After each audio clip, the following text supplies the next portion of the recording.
नमस्कार दोस्तों, स्वागत है आप सभी का आपी के अपने YouTube चैनल स्टडी अलर्ट पर। तो दोस्तों, आज हम आप लोग बीच में एक बार फिर से सीईटी 12th लेवल के लिए अति महत्वपूर्ण प्रश्न की क्लास लेकर आ गए हैं। दोस्तों, जो न्यू स्टूडेंट है वो चैनल को सब्सक्राइब कर देना और एंड तक जरूर देखना और क्लास को लाइक करना। तो चलिए दोस्तों, आज की इस क्लास को स्टार्ट करते हैं। तो आपका पहला प्रश्न आ रहा है कि पोपाबाई की पोल नामक पुस्तक किसने लिखी। पोपाबाई की पोल नामक पुस्तक किसने लिखी।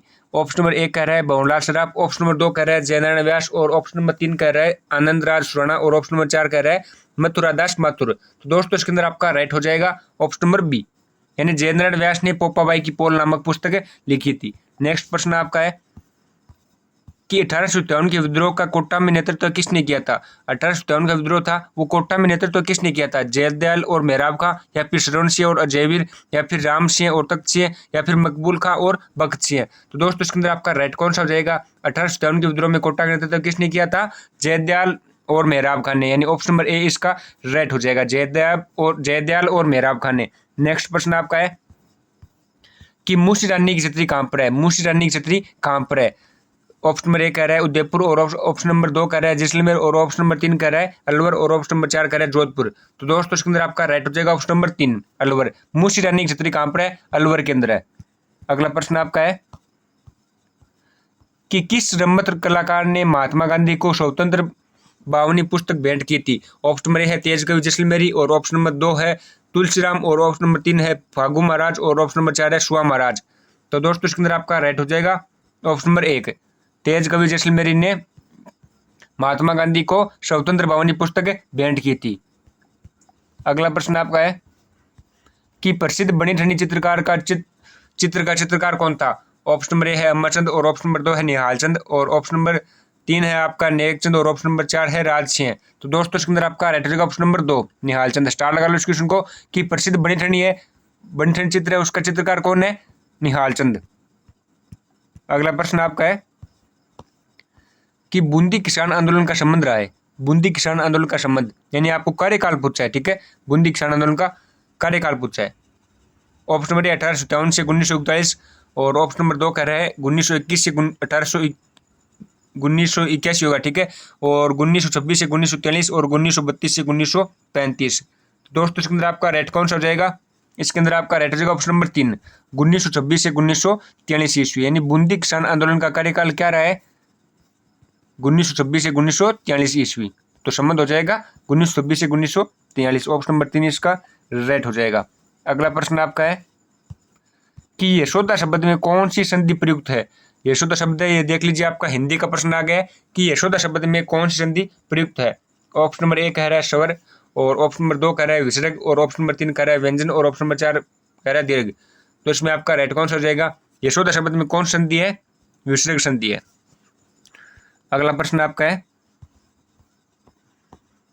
कि इनमें से कौन सा शब्द उपसर्ग रहित है। उपसर्ग रहित है पूछा है आपको। ठीक है, उपसर्ग रहित यानी उपसर्ग नहीं है।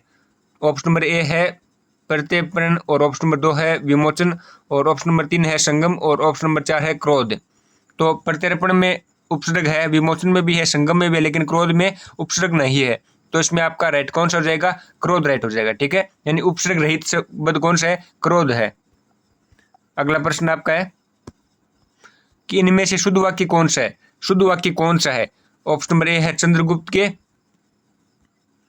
विभिन्न नाम है। चंद्रगुप्त के विभिन्न नाम है, ये आपका शुद्ध नहीं है। और अगला है कि चंद्रगुप्त के कई नाम है, ये भी शुद्ध नहीं है। अगला है कि चंद्रगुप्त के विविध नाम है, ये भी सही नहीं है।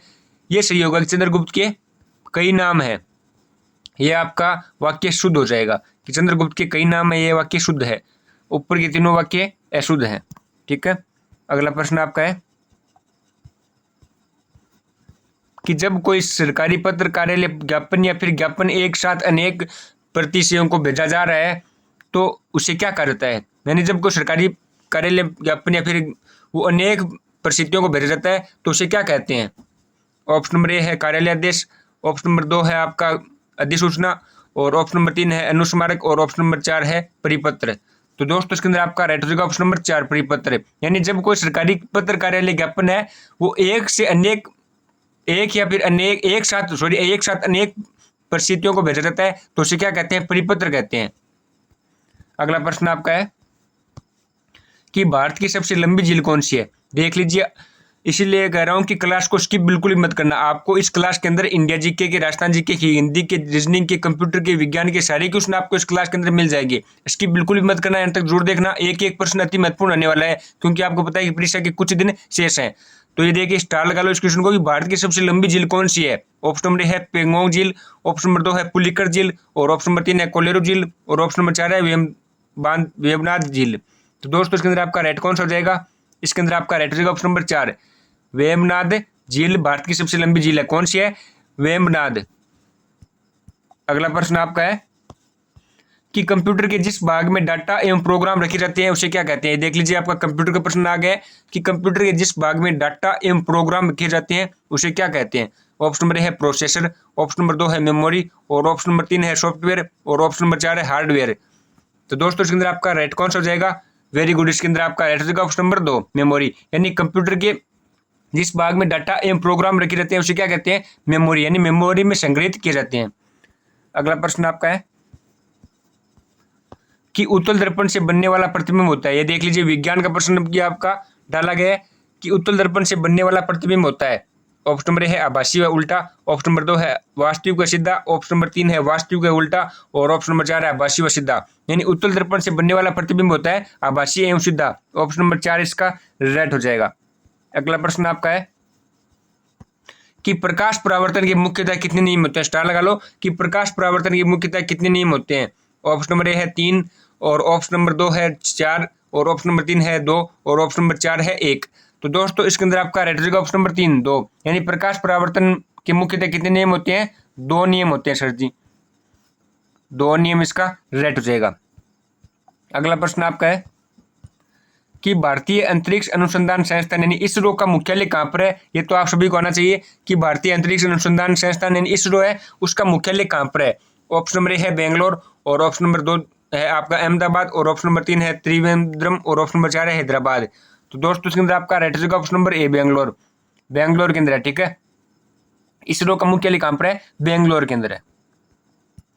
अगला प्रश्न आपका है कि राजस्थान में किस पेड़ को जंगल क्या कहते हैं। राजस्थान में किस पेड़ को जंगल क्या के नाम से जाना जाता है। तो ऑप्शन नंबर है खेजड़ी, ऑप्शन नंबर 2 है पलाश, और ऑप्शन नंबर 3 है महुआ, और ऑप्शन नंबर 4 है धोकड़ा। तो इसमें आपका राइट हो जाएगा ऑप्शन नंबर 2, पलाश। राजस्थान में किस पेड़ को जंगल क्या के नाम से जाना जाता है? तो पलाश को। अगला प्रश्न आपका है कि दज्जिया व चिम्माता राजस्थान की किस जनजाति से संबंधित है। दज्जिया व चिम्माता राजस्थान की किस जनजाति से संबंधित है। ऑप्शन नंबर है ग्रासिया, और ऑप्शन नंबर 2 है आपका शहरिया, और ऑप्शन नंबर 3 है मीणा, और ऑप्शन नंबर 4 है भील। तो दोस्तों इसके अंदर आपका राइट हो जाएगा ऑप्शन नंबर 4, भील। यानी दज्जिया व चिम्माता राजस्थान की किस जनजाति से संबंधित है? भील जनजाति से, भील जनजाति से संबंधित है। अगला प्रश्न आपका है कि राजस्थान में पर्यटन विभाग की स्थापना हुई थी। राजस्थान में पर्यटन विभाग की स्थापना कब हुई थी। ऑप्शन नंबर ए है 1952 में, और ऑप्शन नंबर 2 है 1954 में, और ऑप्शन नंबर 3 है 1956 में, और ऑप्शन नंबर 4 है 1958 में। तो दोस्तों इसके अंदर आपका राइट हो जाएगा ऑप्शन नंबर 3, 1956 में। राजस्थान में पर्यटन विभाग की स्थापना कब हुई? 1956 में हुई, ठीक है, 1956 में। अगला प्रश्न आपका है कि विजय सिंह पत्ती किस आंदोलन से संबंधित थे। जाट आंदोलन से, या फिर किसान आंदोलन से, या फिर जनजातीय आंदोलन से, या फिर मेव आंदोलन से। तो विजय सिंह पत्ती किस आंदोलन से संबंधित थे? जनजाति आंदोलन से संबंधित थे। ऑप्शन नंबर 3 इसका राइट हो जाएगा। नेक्स्ट प्रश्न आपका है कि राजस्थान सरकार ने उद्योग विभाग का नया नाम बदल कर रख दिया है। स्टार लगा लो, आ सकता है कि राजस्थान सरकार ने उद्योग विभाग का नया नाम बदल कर क्या कर दिया है। वाणिज्य विभाग, या फिर उद्योग और सहकारिता विभाग, या फिर उद्योग और तकनीकी विभाग, या फिर उद्योग एवं वाणिज्य विभाग। तो आपको पता है कि उद्योग का नया नाम क्या रखा गया है? उद्योग एवं वाणिज्य विभाग। ऑप्शन नंबर 4 इसका राइट हो जाएगा। राजस्थान सरकार ने उद्योग विभाग का नया नाम क्या कर दिया है? उद्योग एवं वाणिज्य विभाग। और आपका ये भी पूछ सकता है कि उद्योग एवं वाणिज्य विभाग का प्राचीन नाम क्या था? तो उद्योग विभाग था। नेक्स्ट प्रश्न आपका है कि राजस्थान के लिए राजपूताना शब्द का प्रयोग सर्वप्रथम किसने किया था। यह भी अति महत्वपूर्ण प्रश्न है कि राजस्थान के लिए राजपूताना शब्द का प्रयोग सर्वप्रथम किसने किया था। ऑप्शन नंबर है मेटकॉफ, ऑप्शन नंबर 2 है कर्नल टोड, और ऑप्शन नंबर 3 है लॉर्ड वेलेस्ली, और ऑप्शन नंबर 4 है जॉर्ज थॉमस। तो राजस्थान के लिए राजपूताना शब्द का प्रयोग किसने किया? जॉर्ज थॉमस ने किया। नेक्स्ट प्रश्न आपका है कि राजस्थान में लोकायुक्त अपना वार्षिक प्रतिवेदन किसको देता है? राजस्थान में लोकायुक्त अपना वार्षिक प्रतिवेदन किसको देता है? ऑप्शन नंबर ए है राष्ट्रपति, और ऑप्शन नंबर 2 है राज्यपाल, और ऑप्शन नंबर 3 है मुख्यमंत्री, और ऑप्शन नंबर 4 है उच्च न्यायालय। तो दोस्तों इसके अंदर आपका राइट हो जाएगा ऑप्शन नंबर 2 राज्यपाल। कि राजस्थान में लोकायुक्त अपना वार्षिक प्रतिवेदन किसको देता है? राज्यपाल को देता है। अगला प्रश्न आपका है कि माएड्रो हेल्लो रचना किसने लिखी? स्टार लगा लो। कि माएड्रो हेल्लो रचना किसने लिखी?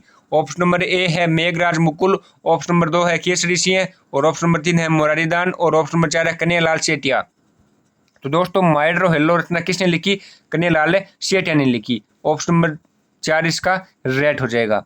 नेक्स्ट प्रश्न आपका है कि जेंटलमैन एग्रीमेंट से किसका संबंध रहा है? यह भी अति महत्वपूर्ण प्रश्न है कि जेंटलमैन एग्रीमेंट से किसका संबंध रहा है? ऑप्शन नंबर ए है हीरालाल शास्त्री, और ऑप्शन नंबर 2 है जयनारायण व्यास, और ऑप्शन नंबर 3 है जवाहरलाल नेहरू, और ऑप्शन नंबर 4 है रघुवीर सिंह। तो दोस्तों इसके अंदर आपका राइट कौन सा हो जाएगा? हीरालाल शास्त्री। कि जेंटलमैन एग्रीमेंट से किसका संबंध रहा है? हीरालाल शास्त्री का रहा है। तो ऑप्शन नंबर ए इसका राइट हो जाएगा। नेक्स्ट प्रश्न आपका है कि नीलकमल शब्द में कौन सा समास है? नीलकमल शब्द में कौन सा समास है? कर्मधारय है, या फिर बहुव्रीहि है, या फिर अव्ययभाव है, या फिर द्वंद्व है? तो इसमें हो जाएगा आपका कर्मधारय। नीलकमल शब्द में कौन सा समास है? कर्मधारय समास है। अगला प्रश्न आपका है कि आंख उठाकर न देखना का क्या अर्थ है? आंख उठाकर न देखने का क्या अर्थ है? ऑप्शन नंबर 1 कह रहा है अपेक्षा करना, ऑप्शन नंबर 2 कह रहा है बहुत थक जाना, और ऑप्शन नंबर 3 कह रहा है अंधा हो जाना, और ऑप्शन नंबर 4 कह रहा है उपेक्षा करना। यानी आंख उठाकर न देखना का क्या अर्थ होता है? उपेक्षा करना। ऑप्शन नंबर 4 इसका राइट हो जाएगा। अगला प्रश्न आपका है कि इनमें से कौन सा वाक्य अशुद्ध है? अशुद्ध वाक्य पूछा है आपको कि इनमें से कौन सा वाक्य अशुद्ध है। तो रमेश धीरे धीरे भोजन करता है, ये आपका शुद्ध वाक्य है। और रमेश धीरे धीरे भोजन क्यों नहीं करता? ये भी आपका शुद्ध वाक्य है। तुम्हारा काम जल्दी हो जाएगा, ये भी आपका शुद्ध वाक्य है। और मैं खाया हूँ, ये आपका शुद्ध वाक्य है। मैं खाया हूँ, ये आपका अशुद्ध वाक्य है। तो इसमें आपका राइट हो जाएगा ऑप्शन नंबर 4। अगला प्रश्न आपका है कि दूधवा टाइगर रिजर्व किस राज्य में स्थित है? ये आपका एनडीजे का आ गया कि दूधवा टाइगर रिजर्व किस राज्य में स्थित है। ऑप्शन नंबर 1 कह रहा है कर्नाटक, ऑप्शन नंबर 2 है उत्तर प्रदेश, और ऑप्शन नंबर 3 है छत्तीसगढ़, और ऑप्शन नंबर 4 है पश्चिम बंगाल। तो दोस्तों इसके अंदर आपका राइट हो जाएगा ऑप्शन नंबर 2 उत्तर प्रदेश। दूधवा टाइगर रिजर्व किस राज्य में है? उत्तर प्रदेश में है, यूपी में है। ठीक है। अगला प्रश्न आपका है कि राजस्थान में छावनी बोर्ड की स्थापना कहाँ पर की गई? राजस्थान में छावनी बोर्ड की स्थापना कहाँ पर की गई है? ऑप्शन नंबर ए है नसीराबाद, ऑप्शन नंबर 2 है माउंट आबू, और ऑप्शन नंबर 3 है जोधपुर, और ऑप्शन नंबर 4 है बाड़मेर। तो दोस्तों इसके अंदर आपका राइट हो जाएगा ऑप्शन नंबर 1 नसीराबाद। राजस्थान में छावनी बोर्ड की स्थापना कहाँ पर की गई? नसीराबाद के अंदर की गई। अगला प्रश्न आपका है कि लेंस की क्षमता का मात्रक क्या है? यह स्टार लगा लो, साइंस का मोस्ट क्वेश्चन है कि लेंस की क्षमता का मात्रक क्या होता है। ऑप्शन नंबर ए है वोल्ट, ऑप्शन नंबर 2 है मीटर, ऑप्शन नंबर 3 है डायप्टर, ऑप्शन नंबर 4 है वेबर। तो दोस्तों इसके अंदर आपका राइट हो जाएगा ऑप्शन नंबर 3 डायप्टर। ठीक है। अगला प्रश्न आपका है कि निम्न में से किस तत्व का गलनांक बहुत ही कम होता है? किस तत्व का गलनांक बहुत ही कम होता है? ऑप्शन नंबर है एल्यूमिनियम, ऑप्शन नंबर 2 है गैलियम, ऑप्शन नंबर 3 है सोडियम, और ऑप्शन नंबर 4 है पोटेशियम। तो दोस्तों इसके अंदर आपका राइट हो जाएगा ऑप्शन नंबर 2 गैलियम। किस तत्व का गलनांक बहुत ही कम होता है? गैलियम का होता है। अगला प्रश्न आपका है कि उत्तरी पश्चिमी मरुस्थलीय प्रदेश को किसका अवशेष माना जाता है? उत्तर पश्चिम में जो मरुस्थल है, मरुस्थल प्रदेश है, उसको किसका अवशेष माना जाता है? ऑप्शन नंबर है तैतीस सागर का, ऑप्शन नंबर 2 है गोंडवाना लैंड का, ऑप्शन नंबर 3 है उपरोक्त दोनों, और ऑप्शन नंबर 4 है दोनों में से कोई नहीं। तो उत्तर पश्चिम में जो मरुस्थल प्रदेश है उसको किसका अवशेष माना जाता है? तो तैतीस सागर का। किसका? तैतीस सागर का। अगला प्रश्न आपका है कि राजस्थान की सबसे बड़ी मीठे पानी की प्राकृतिक झील कौन सी है? स्टार लगा लो। कि राजस्थान की सबसे बड़ी मीठे पानी की प्राकृतिक झील कौन सी है? कृत्रिम झील नहीं पूछा, प्राकृतिक झील कौन सी है? ऑप्शन नंबर है नक्की झील, ऑप्शन नंबर 2 है तलवाड़ा झील, ऑप्शन नंबर 3 है पुष्कर झील, और ऑप्शन नंबर 4 है जयसमंद झील। तो दोस्तों इसके अंदर आपका राइट हो जाएगा ऑप्शन नंबर 3 पुष्कर झील। कि राजस्थान की सबसे बड़ी मीठे पानी की प्राकृतिक झील कौन सी है? पुष्कर झील है। तो ऑप्शन नंबर 3 इसका राइट हो जाएगा। अगला प्रश्न आपका है कि इंदिरा गांधी नहर परियोजना को पूर्व में किस नाम से जाना जाता था? ऑप्शन नंबर है गंगा नहर, ऑप्शन नंबर 2 है राजस्थान नहर, और ऑप्शन नंबर 3 है मरू नहर, और ऑप्शन नंबर 4 है इन्हीं में से कोई नहीं। तो दोस्तों इसके अंदर आपका राइट हो जाएगा ऑप्शन नंबर 2 राजस्थान नहर। गांधी नहर परियोजना को पूर्व में किस नाम से जाना जाता था? राजस्थान नहर के नाम से जाना जाता था।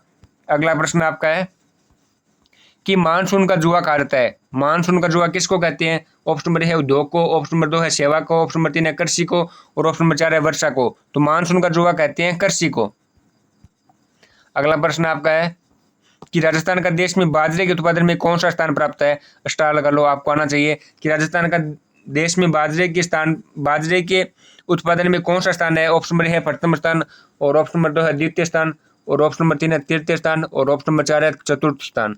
तो दोस्तों आप सभी को पता है कि राजस्थान का देश में बाजरे के उत्पादन में कौन सा स्थान है? तो प्रथम स्थान है, फर्स्ट रैंक पर है। ठीक है। अगला प्रश्न आपका है कि सागवा लीलवानी कलाकुंटा तलवाड़ा संबंधित है, ये किन से संबंधित है? ऑप्शन नंबर है मैग्नीज है, ऑप्शन नंबर 2 है लोहा एशक, ऑप्शन नंबर 3 है सीसा जस्ता, और ऑप्शन नंबर 4 है इनमें से कोई नहीं। तो दोस्तों इसके अंदर आपका राइट हो जाएगा ऑप्शन नंबर ए मैग्नीज। कि सागवा लीलवानी कालाकुंटा ये तलवाड़ा किससे संबंधित है? मैग्नीज से संबंधित है। अगला प्रश्न आपका है कि पालनहार योजना कब लागू की गई? स्टार लगा लो कि पालनहार योजना कब लागू की गई। ऑप्शन नंबर है 9 फरवरी 2005, और ऑप्शन नंबर 2 है 8 फरवरी 2006, और ऑप्शन नंबर 3 है 8 फरवरी 2005, और ऑप्शन नंबर 4 है 10 फरवरी 2007। तो दोस्तों इसके अंदर आपका राइट हो जाएगा ऑप्शन नंबर 3 8 फरवरी 2005। ध्यान रखना, सन का ध्यान रखना, 2006 मत करना, 2005 8 फरवरी 2005 को पालनहार योजना लागू की गई। अगला प्रश्न आपका है कि भाखड़ा नागल परियोजना किन राज्यों की संयुक्त परियोजना है? इंडिया जी के प्रश्न आ गया कि भाखड़ा नागल परियोजना किन राज्यों की संयुक्त परियोजना है? ऑप्शन नंबर है पंजाब, गुजरात, राजस्थान, और ऑप्शन नंबर 2 है पंजाब, राजस्थान, हरियाणा, और ऑप्शन नंबर 3 है हरियाणा, उत्तर प्रदेश और राजस्थान, और ऑप्शन नंबर 4 है सिर्फ राजस्थान। तो दोस्तों इसके अंदर आपका राइट हो जाएगा ऑप्शन नंबर 2 कि भाखड़ा नागल परियोजना किन राज्यों की संयुक्त परियोजना है? पंजाब की है, राजस्थान की है, और हरियाणा की है, यानी ऑप्शन नंबर 2 इसका राइट हो जाएगा। अगला प्रश्न आपका है कि सर्वाधिक विदेशी पर्यटक राजस्थान के किस पर्यटक स्थल पर आते हैं? यह भी महत्वपूर्ण प्रश्न है कि सर्वाधिक विदेशी पर्यटक राजस्थान के किस पर्यटक स्थल पर आते हैं? ऑप्शन नंबर है जोधपुर, ऑप्शन नंबर 2 है जयपुर, ऑप्शन नंबर 3 है पुष्कर, और ऑप्शन नंबर 4 है उदयपुर। तो इसमें आपका राइट हो जाएगा राजस्थान की राजधानी जयपुर। कि सर्वाधिक विदेशी पर्यटक राजस्थान के किस पर्यटक स्थल पर आते हैं? तो राजस्थान की राजधानी में आते हैं जयपुर में। ऑप्शन नंबर 2 इसका राइट हो जाएगा। अगला प्रश्न आपका है कि राजस्थान को कितने कृषि जलवायु प्रदेशों में बांटा गया है, यानी कितने कृषि जलवायु खंडों में बांटा गया है? ऑप्शन नंबर 1 है 5, ऑप्शन नंबर 2 है 10 खंड, ऑप्शन नंबर 3 है 15 खंड, और ऑप्शन नंबर 4 है 11 खंड। तो दोस्तों इसके अंदर आपका राइट होगा ऑप्शन नंबर 2 10 खंड। कि राजस्थान को कितने कृषि जलवायु खंडों में बांटा गया है? 10 खंडों में बांटा गया है। अगला प्रश्न आपका है कि पान मेथी के लिए प्रसिद्ध जिला कौन सा है? यह भी महत्वपूर्ण प्रश्न है कि पान और मेथी के लिए प्रसिद्ध जिला कौन सा है? ऑप्शन नंबर 1 है नागौर, ऑप्शन नंबर 2 है जोधपुर, ऑप्शन नंबर 3 है उदयपुर, और ऑप्शन नंबर 4 है बीकानेर। तो दोस्तों इसके अंदर आपका राइट हो जाएगा ऑप्शन नंबर 1 नागौर। कि पान मेथी के लिए प्रसिद्ध जिला कौन सा है पान और मेथी के लिए? तो वो हो जाएगा नागौर। अगला प्रश्न आपका है कि ख्याल और उसके प्रवर्तक के संबंध में असंगत युग्म चुनिए। तो ख्याल है और उनके प्रवर्तक हैं, उनके संबंध में आपको असंगत युग्म चुनना है। तो जयपुरी ख्याल का हो जाएगा मनरंग सही है, और हेला ख्याल का हो जाएगा शायर हेला, ये भी सही है। ओशेकौटी ख्याल का हो जाएगा नानूराम, और कुचामणी ख्याल का ये दुलिया राणा गलत है, लच्छीराम होगा। ठीक है, कुचामणी ख्याल का क्या होगा? लच्छीराम होगा। ठीक है, लच्छीराम। कुचामणी ख्याल का क्या होगा? लच्छीराम प्रवर्तक थे। ओशेकौटी ख्याल के थे नानूराम, और हेला ख्याल के थे शायर हेला, और जयपुरी ख्याल के थे मनरंग। तो इसमें आपका राइट रहेगा ऑप्शन नंबर 4। अगला प्रश्न आपका है कि निम्न में से किस दुर्ग को यूनेस्को की वर्ल्ड हेरिटेज साइट में शामिल नहीं किया गया? ऑप्शन नंबर 1 है कुंभलगढ़ दुर्ग, ऑप्शन नंबर 2 है सोनारगढ़ दुर्ग, और ऑप्शन नंबर 3 है मेहरानगढ़ दुर्ग, और ऑप्शन नंबर 4 है गागरोन दुर्ग। तो दोस्तों इसके अंदर आपका राइट रहेगा ऑप्शन नंबर 3 मेहरानगढ़ दुर्ग। मेहरानगढ़ दुर्ग को यूनेस्को की वर्ल्ड हेरिटेज साइट में शामिल नहीं किया गया है। अगला प्रश्न आपका है कि मतदाता शब्द में कौन सा समास है? मतदाता शब्द में कौन सा समास है? ऑप्शन नंबर 1 है बहुव्रीहि समास, ऑप्शन नंबर 2 है द्विगु समास, और ऑप्शन नंबर 3 है द्वंद्व समास, और ऑप्शन नंबर 4 है तत्पुरुष समास। तो दोस्तों मतदाता शब्द में कौन सा समास है? तत्पुरुष समास है। ऑप्शन नंबर 4 इसका राइट हो जाएगा। अगला प्रश्न आपका है कि किस समय भारत में दक्षिण पश्चिमी मानसूनी वर्षा होती है? किस समय भारत में दक्षिण पश्चिम मानसूनी वर्षा होती है? ऑप्शन नंबर है मार्च से मई, और ऑप्शन नंबर 2 है अक्टूबर से नवंबर, और ऑप्शन नंबर 3 है दिसंबर से फरवरी, और ऑप्शन नंबर 4 है जून से सितंबर। तो दक्षिण पश्चिम में मानसूनी वर्षा किस समय होती है भारत में? तो वो होती है जून से सितंबर में। ऑप्शन नंबर 4 इसका राइट हो जाएगा। अगला है कि राजस्थान के किस जिले में सबसे अधिक विधानसभा सीटें हैं? ऑप्शन नंबर है जयपुर, ऑप्शन नंबर 2 है अलवर, ऑप्शन नंबर 3 है जोधपुर, और ऑप्शन नंबर 4 है उदयपुर। तो दोस्तों इसके अंदर आपका राइट हो जाएगा ऑप्शन नंबर 1 जयपुर। कि राजस्थान के किस जिले में सर्वाधिक विधानसभा सीटें हैं? तो वो हो जाएगा जयपुर के अंदर। नेक्स्ट प्रश्न आपका है, हाँ अगला प्रश्न देखते हैं। अगला है कि धातुओं के ऑक्साइड की प्रवृत्ति होती है। धातुओं की ऑक्साइड की प्रवृत्ति होती है। ऑप्शन नंबर है क्षारीय, ऑप्शन नंबर 2 है उदासीन, ऑप्शन नंबर 3 है अम्लीय, और ऑप्शन नंबर 4 है उभयधर्मी। तो दोस्तों इसके अंदर आपका राइट हो जाएगा ऑप्शन नंबर ए कि धातुओं के ऑक्साइड की प्रकृति कैसी होती है? क्षारीय होती है। अगला प्रश्न है, हाँ अगला प्रश्न आपका आ रहा है कि तत्काल ऊर्जा प्राप्त होती है। नेक्स्ट प्रश्न है कि तत्काल ऊर्जा प्राप्त होती है। आज का अंतिम प्रश्न है कि तत्काल ऊर्जा प्राप्त होती है। ऑप्शन नंबर है विटामिन से, और ऑप्शन नंबर 2 है वसा से, और ऑप्शन नंबर 3 है प्रोटीन से, और ऑप्शन नंबर 4 है ग्लूकोज से। तो दोस्तों इसके अंदर आपका राइट कौन सा हो जाएगा? ग्लूकोज से।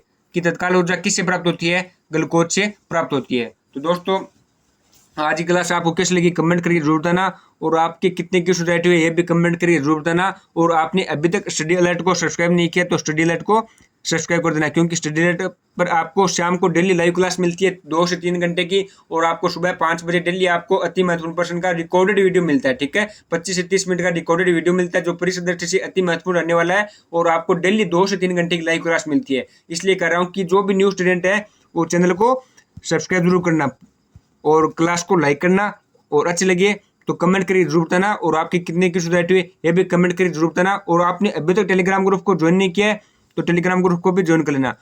टेलीग्राम ग्रुप को भी ज्वाइन कर लेना। टेलीग्राम ग्रुप की लिंक आपको नीचे कमेंट बॉक्स में या फिर डिस्क्रिप्शन के अंदर मिल जाएगी, तो उसको ज्वाइन कर लेना, क्योंकि टेलीग्राम ग्रुप के अंदर हम आपको ओल्ड प्रश्न प्रोवाइड करवा देंगे। ओल्ड क्वेश्चन पेपर है वो आपको टेलीग्राम ग्रुप के अंदर मिल जाएंगे, उसको ज्वाइन करना। और क्लास से रिलेटेड जो भी जानकारी होगी तो आपको टेलीग्राम ग्रुप के अंदर मिल जाएगी। तो एक बार चैनल को सब्सक्राइब जरूर करना, और क्लास अच्छी लगी तो शेयर करना, लाइक करना। धन्यवाद दोस्तों, बने रहे स्टडी अलर्ट के साथ। Like share and subscribe study alert. धन्यवाद।